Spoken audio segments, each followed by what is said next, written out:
Ballot paper ఇస్తారు. అధికారులు మీకు ఈ 2 పేపర్లు ఇచ్చాక ఓటింగ్ కంపార్ట్మెంట్లోకి వెళ్ళాలి.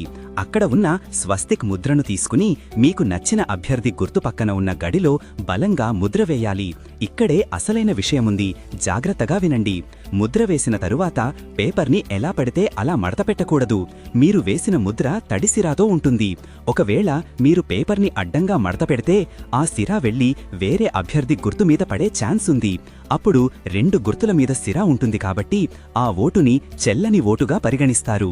మరి ఏం చెయ్యాలి? మీరు ముద్ర వేసిన తరువాత పేపర్ని నిలువుగా మాత్రమే మడతపెట్టాలి. ఇలా చెయ్యడం వల్ల సిరా అదే గడిలో వెనకవైపు అంటుకుంటుంది తప్ప వేరే గుర్తు మీద పడదు. ఇది చాలా చాలా ముఖ్యం. ఆ తరువాతే బ్యాలెట్ బాక్స్లో వేయాలి.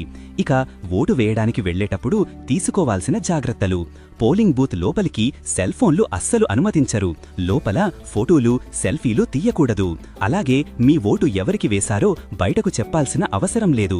తీసుకెళ్లాల్సిన ఐడీ కార్డుల విషయానికొస్తే ఓటరు స్లిప్తో పాటు ఆధార్